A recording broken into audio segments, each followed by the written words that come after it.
The worn leather seat by the window had seen better days, but it remained the most popular spot on the Line 7 tram. Regular passengers knew this, which made the current situation even stranger. Nobody sat there anymore. They left it open, not because the transit authority had reserved it, but because everyone agreed it belonged to Pip. Pip was a dragon, a very small dragon, about the size of a coffee mug with copper scales that caught the morning light like pennies in a fountain every weekday at exactly 8:15 a.m. The little creature would hop aboard at Riverside Station, place a tiny cloth pouch on the fare scanner, and settle into that window seat for the ride downtown. Daniel Reed had been riding this tram for 3 years. He noticed patterns. The businessman who always forgot his umbrella on rainy days, the student who studied medical textbooks with yellow highlighter marks on every page, the elderly woman who knitted scarves for the homeless shelter. But Pip was different. Pip was impossible to ignore. Yet somehow everyone had been ignoring the obvious question: where were they? Owners. Daniel watched as the hatchling adjusted its position, pressing one small clawed foot against the glass to peer outside. The dragon's eyes were bright gold, tracking the streets with clear intelligence. When a cyclist swerved too close to the curb, Pip's head tilted in what looked like concern. When a flock of pigeons scattered from a park bench, the hatchling's tail twitched with interest. 2 months, that's how long Daniel had been seeing this pattern. At first he assumed someone owned Pip. Dragons weren't common on Earth, but they existed. Refugees from a dying world called Drar had arrived 3 years ago, settling into human cities with varying degrees of success. Some humans welcomed them, others protested. Most just tried to adjust to sharing their planet with beings who breathed fire and understood quantum physics better than most human scientists. But nobody accompanied this dragon. Nobody. Louise, the tram driver, made the usual announcements. Her voice crackled through old speakers that probably needed replacing a decade ago. Daniel stood and moved closer to the front, grabbing an overhead rail for balance as the tram rounded a corner. Louise, he said quietly. The driver glanced at him. In her wide mirror, she was in her 50s, with gray hair pulled back in a practical bun and eyes that had seen every kind of passenger imaginable. The dragon. Daniel continued. How long has it been riding alone? Louise smiled. Pip, about 2 months now. Maybe 10 weeks. Always pays exact fare. 2, better than half my human passengers. But where does it go? Memorial District. 7 stops exactly, then off it hops. Every single time. Daniel looked back at Pip. The hatchling had noticed their conversation and was watching them with those intelligent golden eyes, not threatening, just aware. Does anyone know why? Daniel asked. Louise shrugged. Not my business to ask. Creature pays, creature rides, same as anyone else. An older man sitting near the front spoke up.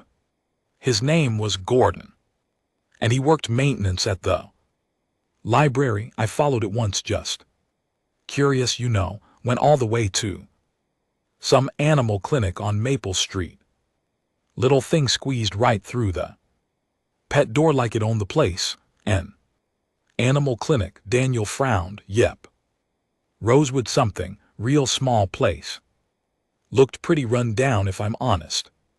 Another passenger joined in. This was Patricia, who worked at the courthouse and had been riding this route for 5 years. I've seen it too. Always the same routine. Morning tram 7 stops.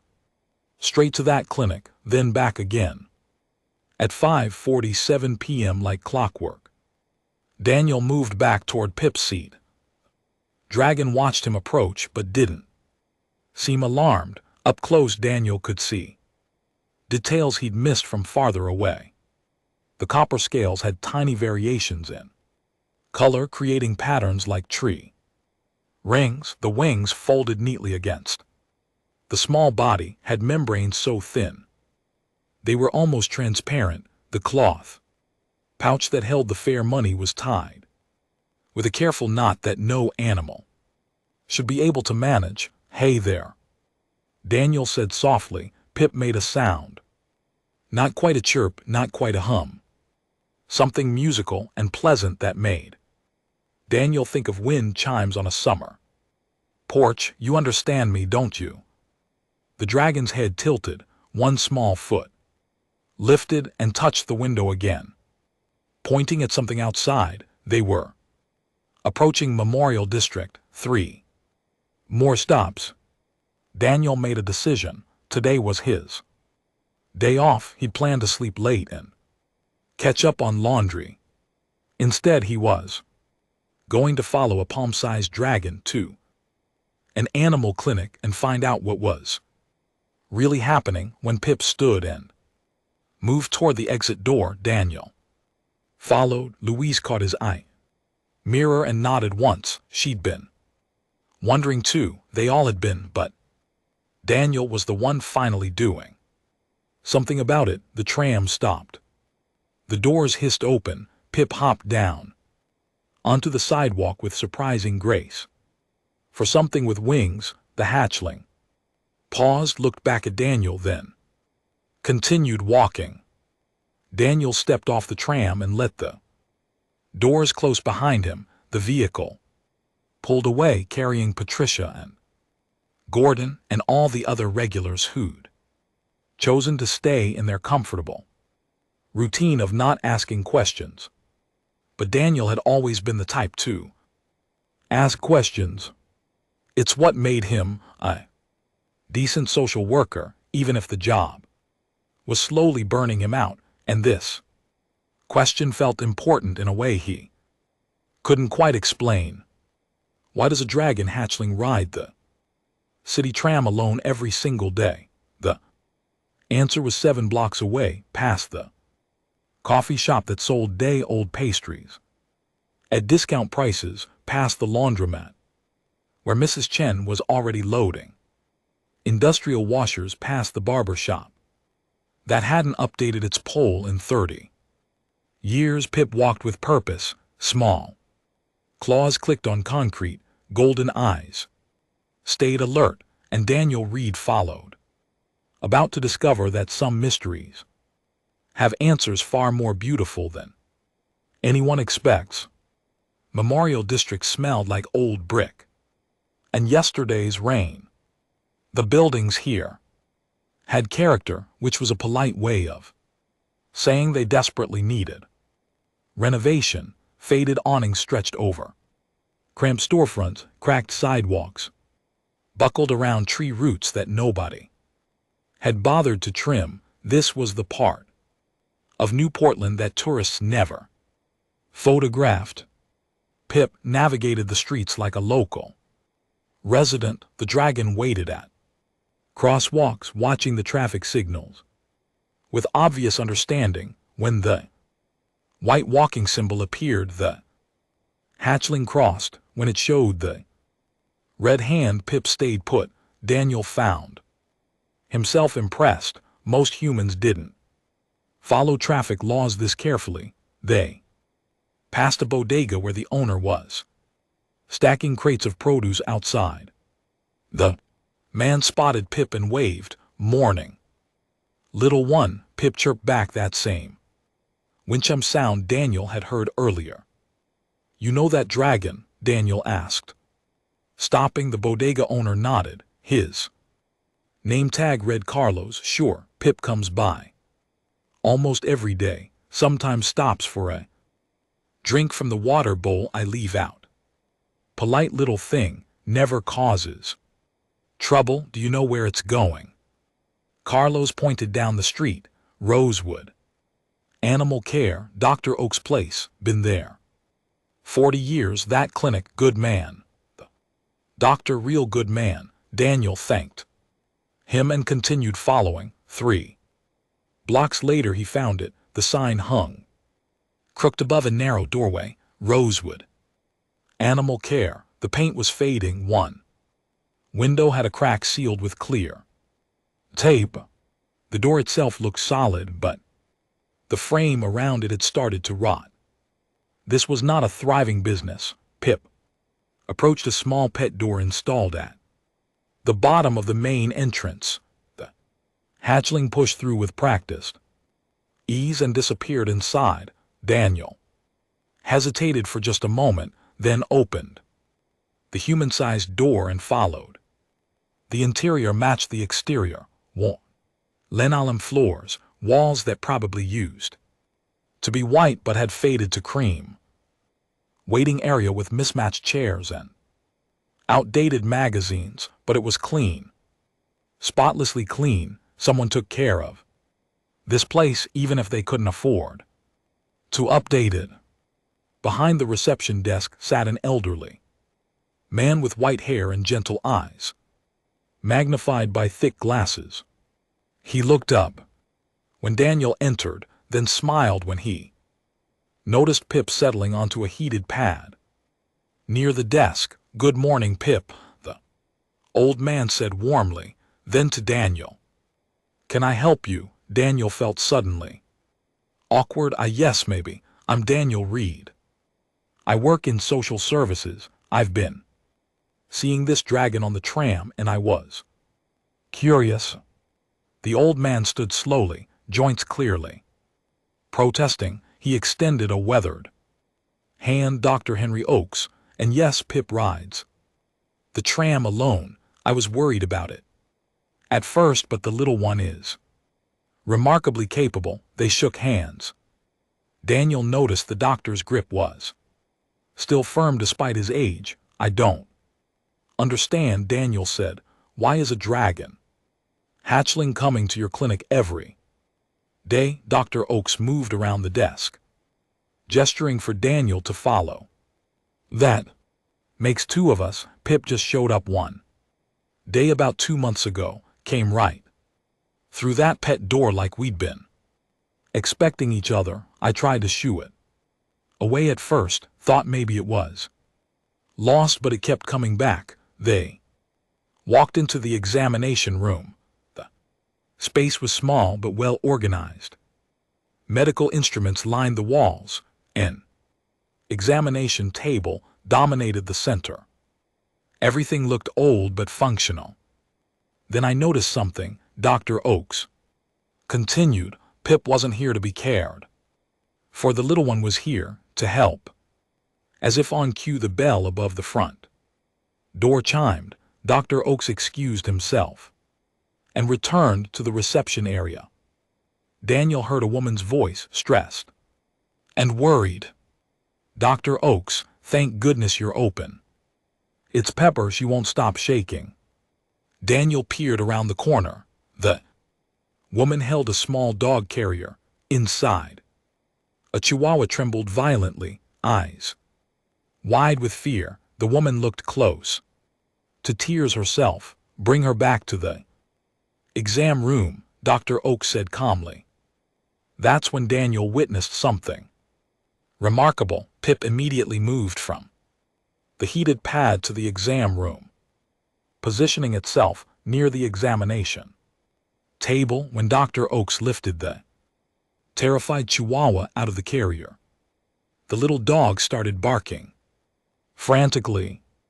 Pip made that wind chime sound again. Soft, musical, almost hypnotic. Chihuahua stopped barking, its trembling eased, the dog's attention fixed entirely on the copper dragon. "That's it, Pepper," Dr. Oakes murmured. "You're safe here," while the doctor examined the dog, checking temperature and listening to heartbeat. Pip stayed exactly where Pepper could see it. The hatchling maintained eye contact with The Chihuahua continuing that soothing sound. The dog remained calm throughout the entire examination. She ate something she shouldn't have. Dr. Oakes finally determined, nothing toxic, but it's upset her stomach badly. I'll give her something to help and she should feel better by tomorrow. He administered medication while Pip kept Pepper distracted. The whole process took maybe 10 minutes. Without the dragon's presence, Daniel suspected it would have taken much longer and been far more stressful for everyone involved. After the woman left with her calmer dog, Dr. Oakes returned to Daniel. You see, the old man said, Pip helps. I don't know how it knows what to do, but it does. Animals trust it. They calm down when Pip is near. Daniel watched the hatchling return to its heated pad, curling up contentedly. Where does it come from? Who owns it? I don't know.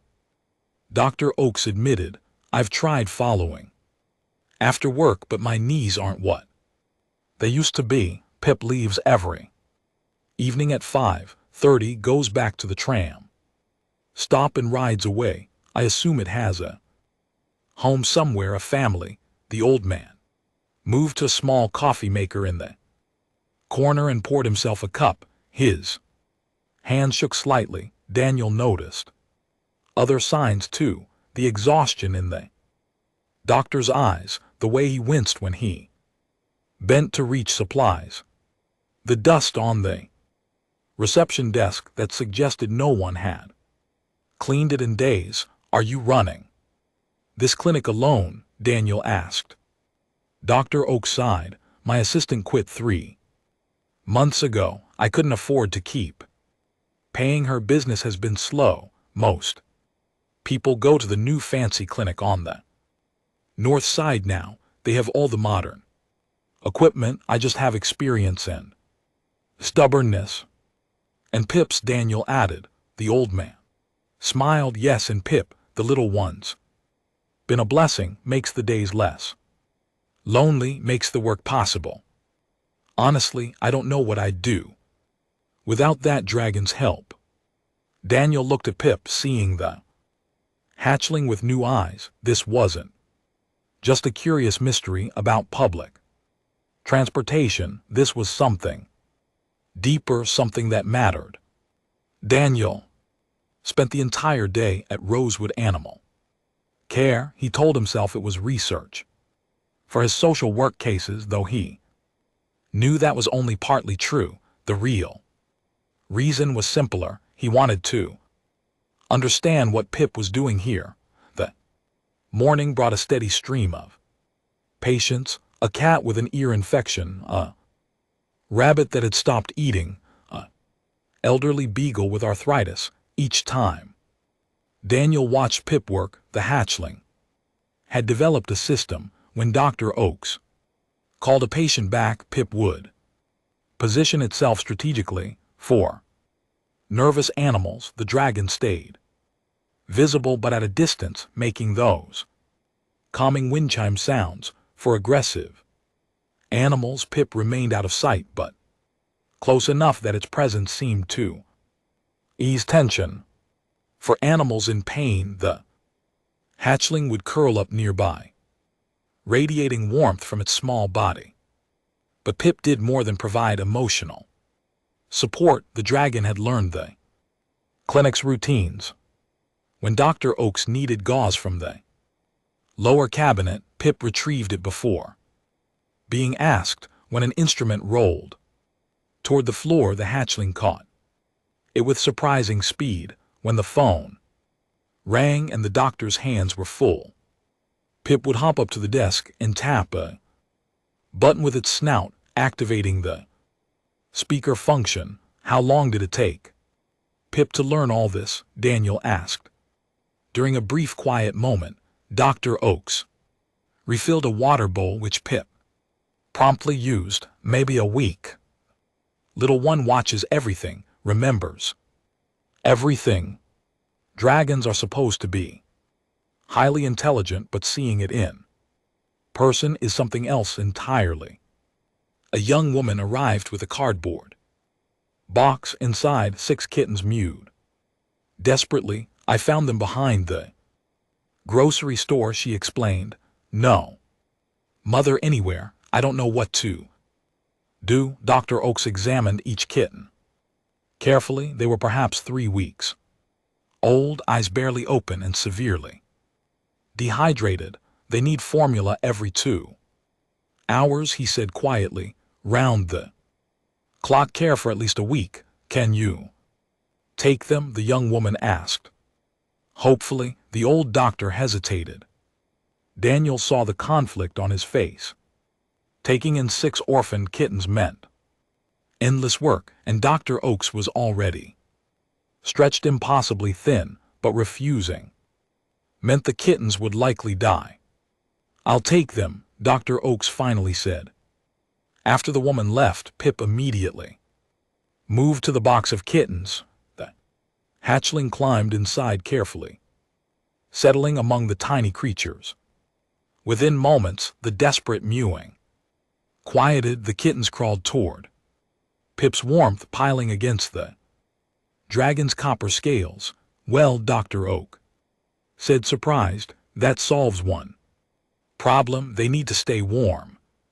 Throughout the afternoon, Pip remained with the kittens except when needed for other patients. The hatchling took its job seriously, adjusting position when one kitten squirmed too far away, making soft sounds when they cried, maintaining a steady temperature that kept them comfortable.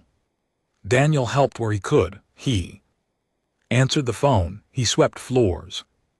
He reorganized supplies that had been shoved randomly into cabinets. It felt good to do simple physical work instead of drowning in case files and bureaucracy.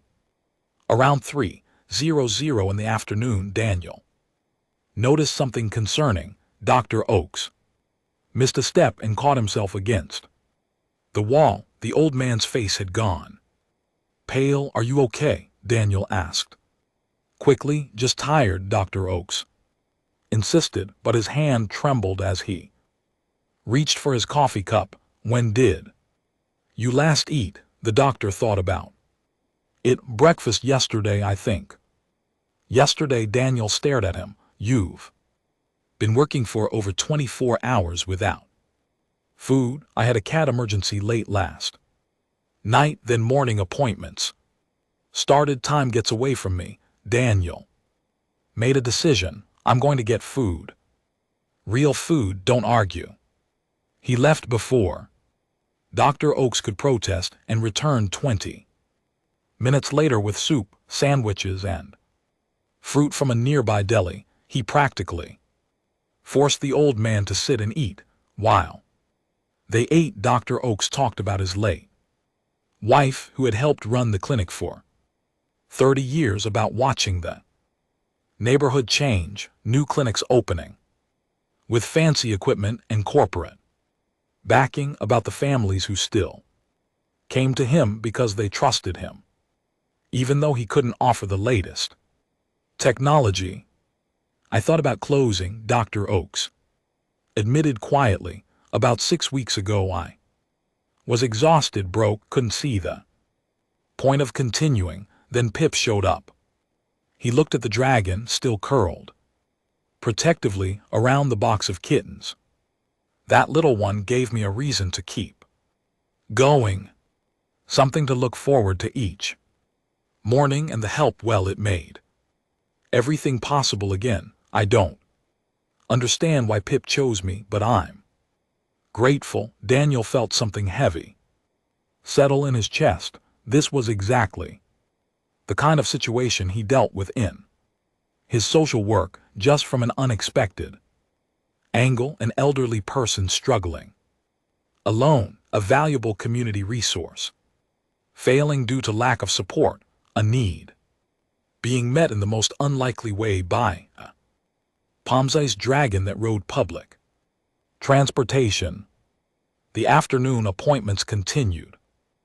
Pip moved between helping Dr. Oakes and caring for the kittens with perfect timing. The hatchling seemed to have an internal clock, knowing exactly when each task needed attention. At 5:30 p.m., Pip gently extracted itself from the kitten box. The little creatures protested with tiny mews, but Pip had placed them in a tight pile that would retain warmth. The dragon moved to Dr. Oakes and made a soft questioning sound. "Yes, I know," the old man said. "Time for you to go home. Thank you for today, Pip. Same time tomorrow." The hatchling chirped once, then headed for the pet door. Daniel stood quickly. "Dr. Oakes, I'd like to follow Pip home, find out where it lives. Would that be okay? I've been wondering that for 2 months." The doctor admitted. "Please, yes, tell me tomorrow what you find out." Daniel grabbed his jacket and followed the copper dragon out into the early evening air. This time he was determined to get answers, not just about where Pip lived, but about why this remarkable creature had chosen to help a struggling veterinarian in a forgotten corner of the city. The tram stop was 3 blocks away. Pip walked with purpose, and Daniel stayed close behind, ready to discover what no one else had managed to learn. Where does a helpful dragon go at the end of each day? The evening tram was less crowded than the morning route. Pip boarded at Memorial District, placed that familiar cloth pouch on the fare scanner, and settled into the window seat. Daniel sat several rows back, trying not to be obvious about following a dragon the size of a house cat. 7 stops passed slowly. The sun dropped toward the horizon, painting the city shades of amber and rose. Pip watched the scenery with those bright golden eyes, occasionally shifting position to see something that caught its attention. When the tram reached Riverside Station, Pip hopped down and began walking. Daniel followed at a respectful distance. They moved through areas he rarely visited. The buildings here were older, more industrial. Warehouses and storage facilities lined the streets. Fewer people walked these sidewalks. After 15 minutes, Pip stopped at a large, converted warehouse. The building had clearly been repurposed. Fresh paint covered old brick. New windows had been installed in spaces that once held loading doors. A hand-painted sign above the entrance read, "Harmony Project Community Center." Pip pushed through a small door at ground level, one clearly designed for creatures of various sizes. Daniel approached the main entrance and pulled open the heavy door. Inside was a revelation. The warehouse had been transformed into a massive open space filled with life. Beings of different species moved through the area, talking, working, cooking, playing. Daniel recognized some from news reports. Draorans like Pip, though much larger. Centurions with their distinctive 4 legs and elongated torsos. Bellins with their plant-like skin. Yalans with their multiple arms. Dozens of species all living together in this converted industrial space. Children of various species played in a corner under careful supervision. Adults worked at tables, some cooking, others crafting or repairing items. The walls displayed artwork from different cultures. The air smelled like a combination of cooking spices Daniel couldn't identify. A full-grown dragon approached Daniel. This dragon was easily 8 ft long, scales that shifted from deep gray to silver depending on the light. The creature moved with grace despite its size. "You followed Pip home," the dragon said. The voice was melodious, neither clearly male nor female to Daniel's ears. "I did," Daniel admitted. I'm Daniel Reed. I work in social services. I've been curious about where Pip goes every day. I am Ash, Pip's parent. The dragon's head lowered to Daniel's eye level. Come, we should talk. Ash led Daniel to a quieter area. Near the back of the warehouse, they sat at a worn table surrounded by mismatched chairs. Pip appeared moments later, climbing onto the table and settling between them. You want to know why Pip rides the tram to help an old veterinarian? Ash said. Yes, and how Hatchling learned to navigate the city alone. Ash's tail curled thoughtfully. Drons are empathic. We sense emotional distress in other beings. It is not a choice, it is biological. We feel the pain of others as clearly as you might feel heat from a fire. All Drayorans? Daniel asked. Yes, it is why we struggled on our home world. We felt the suffering of our dying planet, and it nearly destroyed us mentally. When we came to Earth as refugees, we hoped for peace. Instead, we found a world full of pain we had no way to address. Pip made a soft sound.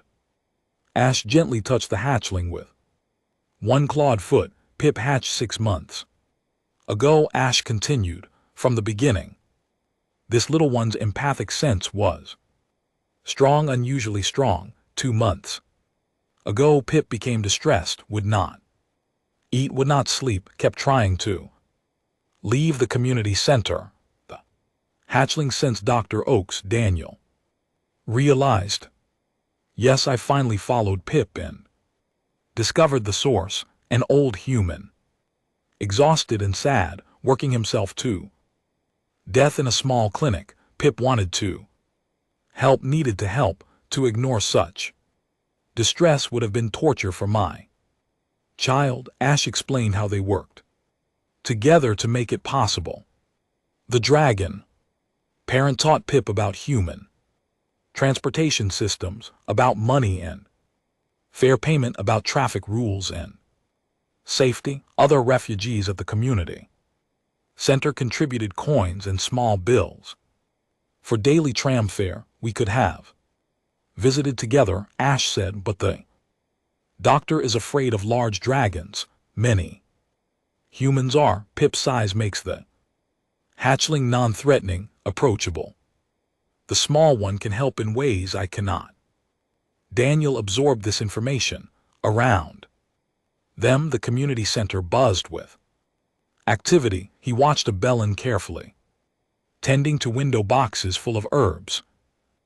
Yalin repaired what looked like a bicycle with quick, precise movements of multiple hands. A group of mixed species children laughed over some game that required a ball and complicated rules.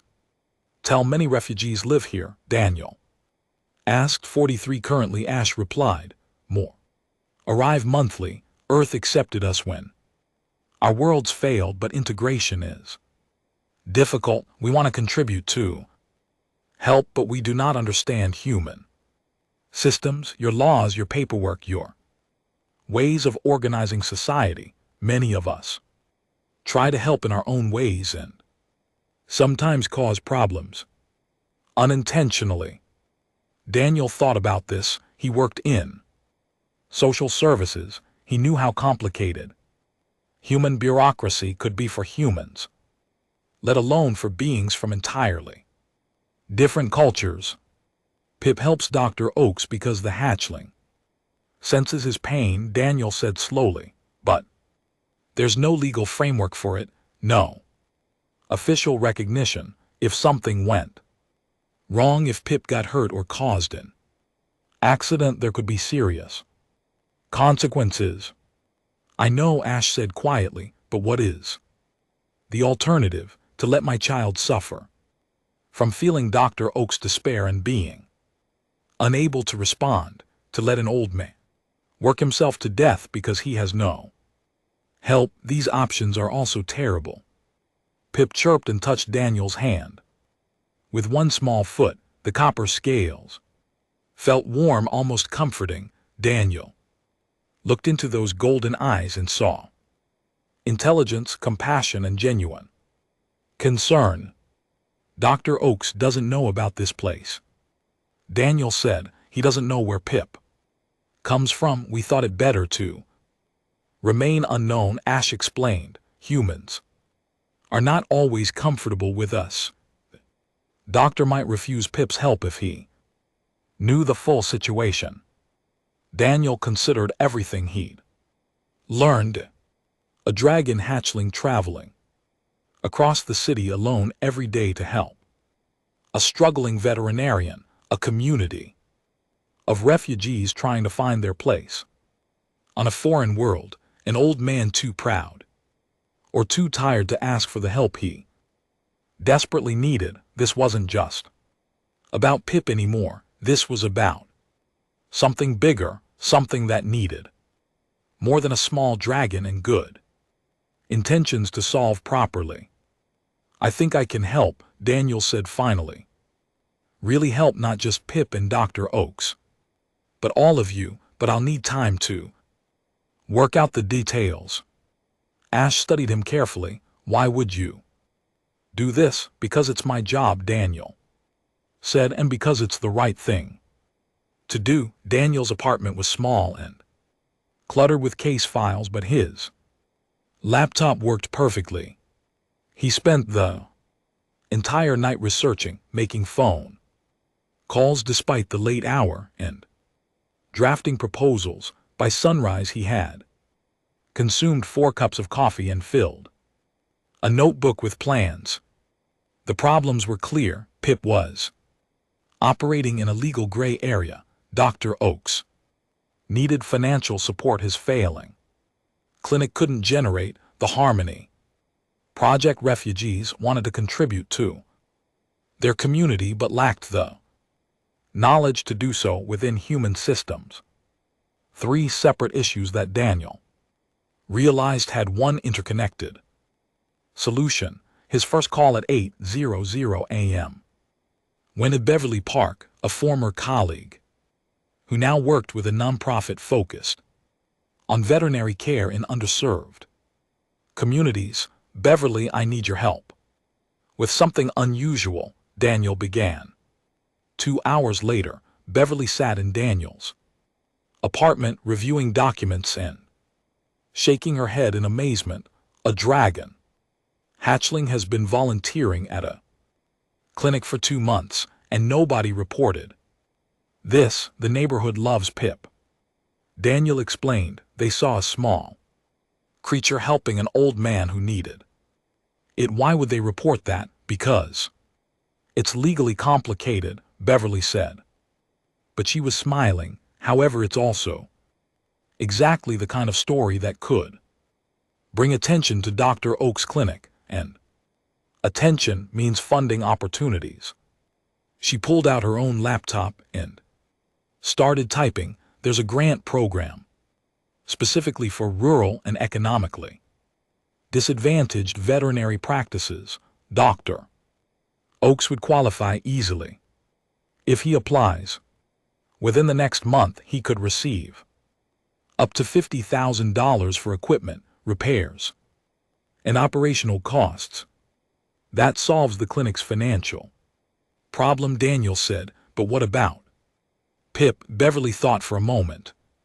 Service animal certification. We'd need to create a new category for non-traditional species, but the framework exists. If Pip can pass basic behavioral testing and Dr. Oakes formally requests the hatchling as an assistance animal, we could make it legal. Would that work for a dragon? Why not? We certify miniature horses as service animals. We certify capuchin monkeys. The law cares about function, not species. If Pip performs a legitimate service, helps patients remain calm and operate safely in public spaces, then yes, it could work. Daniel made more calls.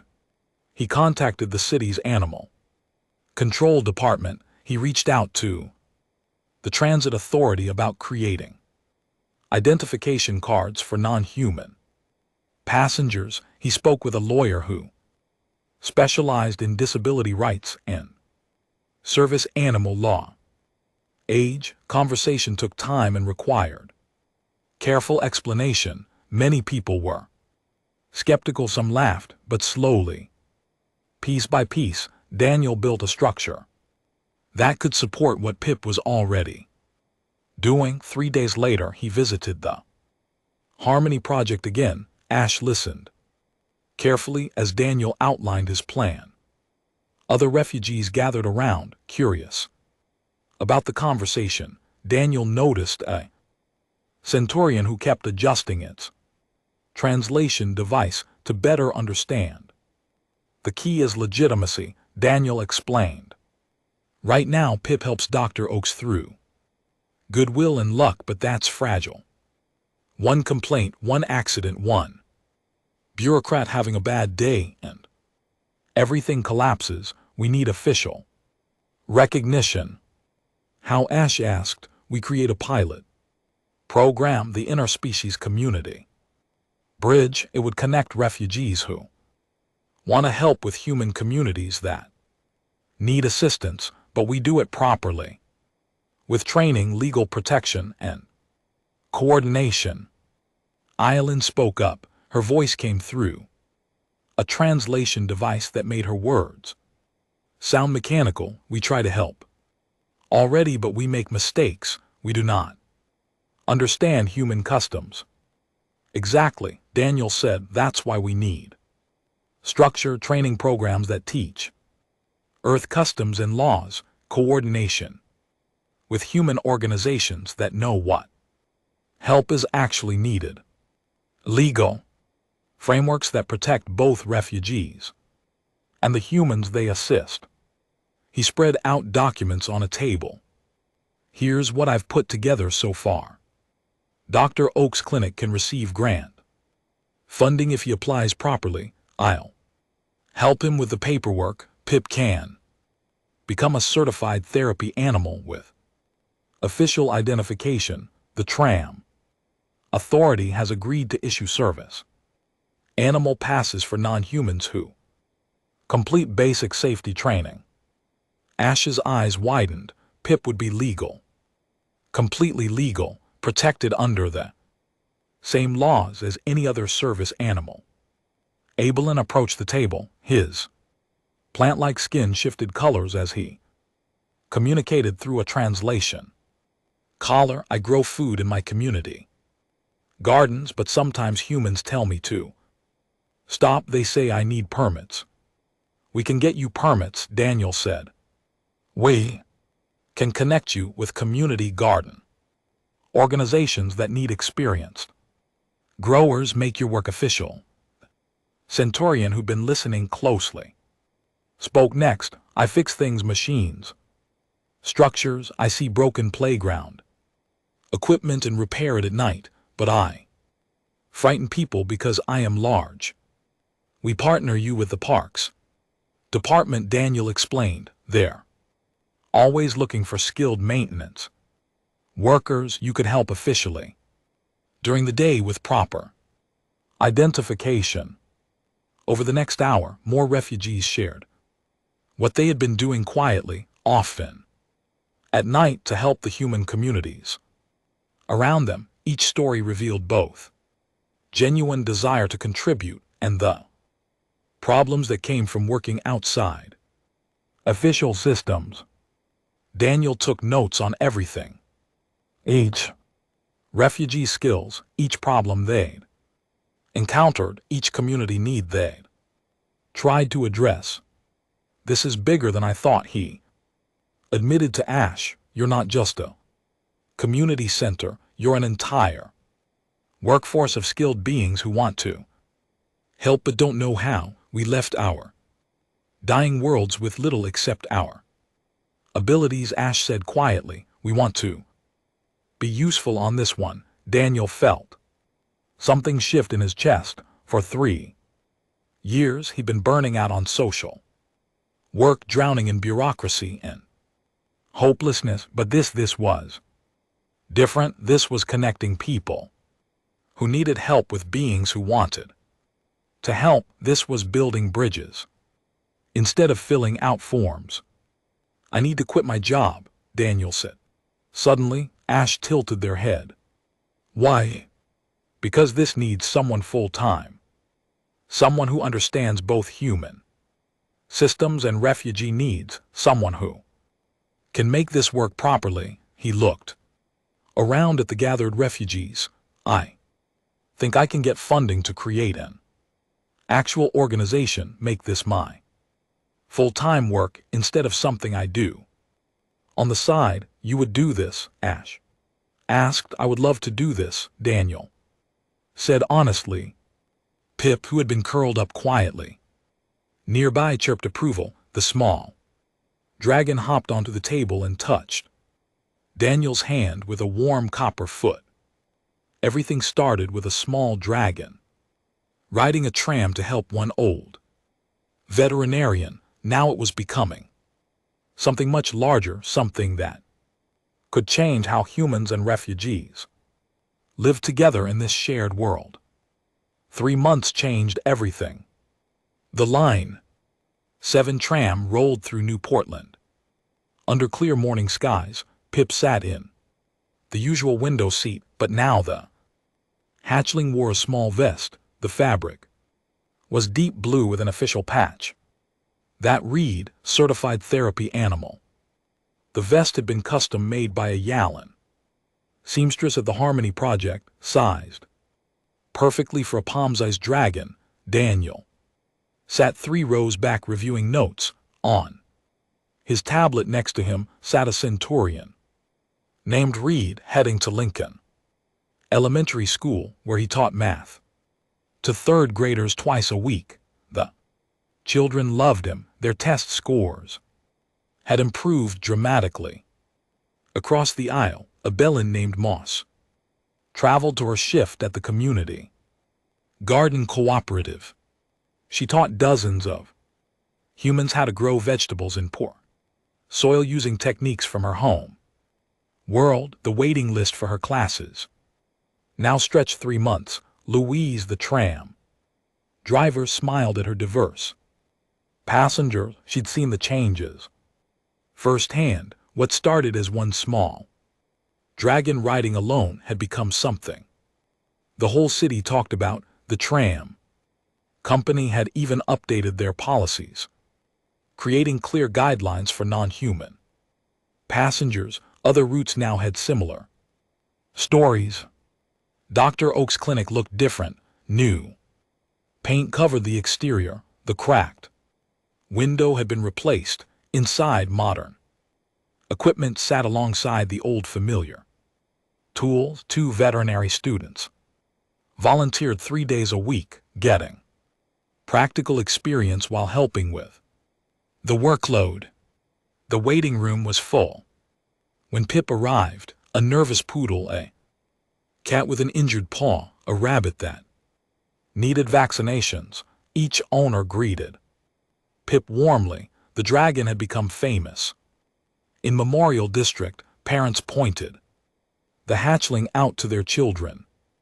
Businesses kept water bowls outside their doors for Pip to use. Dr. Oakes looked 10 years younger. He'd gained weight. His hands no longer trembled from exhaustion, and he wasn't working alone anymore. Morning, Pip, he said as the dragon came through the pet door. We've got 6 appointments before lunch ready. Pip chirped and took position at the heated pad, which was now officially labeled Therapy Station with a small sign. The grant funding had saved the clinic, but more than that, the attention from Pip's story had brought customers back. People who'd switched to the fancy North Side clinic returned, preferring Dr. for Oak's personal care and his remarkable dragon assistant. The clinic was actually profitable now, actually thriving. Daniel spent his morning at City Hall.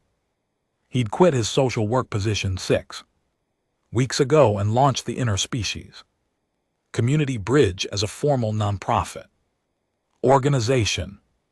Funding had come from multiple sources: government grants, private donations, and support from refugee advocacy groups.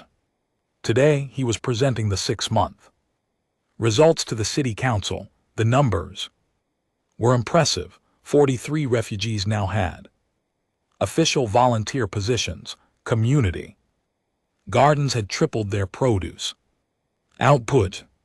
Crime in 3 neighborhoods had dropped 15% since refugee patrol. Volunteers started walking evening shifts. Elementary schools reported improved test scores in math and science, with alien teaching assistants. But the real measure wasn't numbers, it was stories, like the Torsian artist teaching free painting classes to a Trisk youth, or the Murin medic training community members in first aid, or the Yalan engineer who'd repaired broken playground equipment in 12 parks, making them safe for children again. The council members listened attentively. Some had been skeptical 3 months ago. Now they were asking how to expand the program. We're still learning, Daniel admitted. There are challenges: cultural misunderstandings, communication barriers, but the refugees want to contribute, and our communities need their help. The bridge goes both ways. A council member raised her hand. What about the dragon, the one that started all this? Daniel smiled. Pip still rides the tram every day, still helps Dr. Oakes. The Hatchling is officially certified now, completely legal, and Pip's story inspired everything else. People saw that a dragon could help a struggling clinic, and they started asking what other help they were missing. That evening, Daniel rode the 547 p.m. tram back to Riverside Station. Pip sat in the window seat, vest neatly in place, watching the city pass by. The Hatchling looked content at the Harmony project. Preparations were underway for a celebration. The nonprofit's official launch party. Refugees and humans mingled in the converted warehouse, sharing food from a dozen different worlds. Children of various species played together in the corner there. Laughter universal despite coming from different throats. Ash found Daniel near the food tables. You did this, the dragon said. You took what Pip started and made it real. Pip did this, Daniel corrected. I just helped organize it. No, Ash's voice was firm. Pip helped one human. You helped all of us. You saw beyond a small dragon on a tram and understood what it meant, that we want to belong here, that we have gifts to share. Dr. Oakes arrived at the party an hour later, moving slowly but steadily. Pip immediately rushed to greet him, chirping excitedly. The old veterinarian laughed, a sound Daniel had never heard before. Meeting the dragon. Look at all this, Dr. Oakes said, gazing around the warehouse, all because a little dragon decided to help an old man, all because you accepted that help. Daniel replied. You could have refused, could have been suspicious or afraid, but you let Pip in. News crews had asked to cover the story. Daniel had agreed to one interview with Pip, Ash, and Dr. Oakes, all present. The piece would air tomorrow, spreading the story across the entire region. Other cities had already reached out, asking how to replicate the program. As the party continued, Daniel watched Pip move through the crowd. The Hatchling greeted everyone, human and alien alike, with that same gentle warmth. This small copper dragon had somehow seen what others missed, that loneliness and need existed everywhere, that help could come from unexpected places, that the size of Someone's heart mattered more than the size of their body. The Line 7 tram would continue its route tomorrow. Pip would board at 8:15 a.m., pay exact fare, and ride 7 stops to Memorial District. But now the Hatchling wouldn't be alone. Now there would be others traveling to help, to contribute, to build bridges between worlds. All because one small dragon decided that an old man's sadness mattered enough to do something about it. Sometimes the most important journeys start with a single tram ride. Sometimes the biggest changes begin with the smallest acts of kindness. And sometimes what looks like a mystery is actually just love finding a way to travel across a city 7 stops at a time every single day. Pip curled up near the party's edge, copper scales gleaming under warm lights, content in knowing that helping wasn't just allowed now, it was celebrated, it was official, it was exactly what this shared world needed.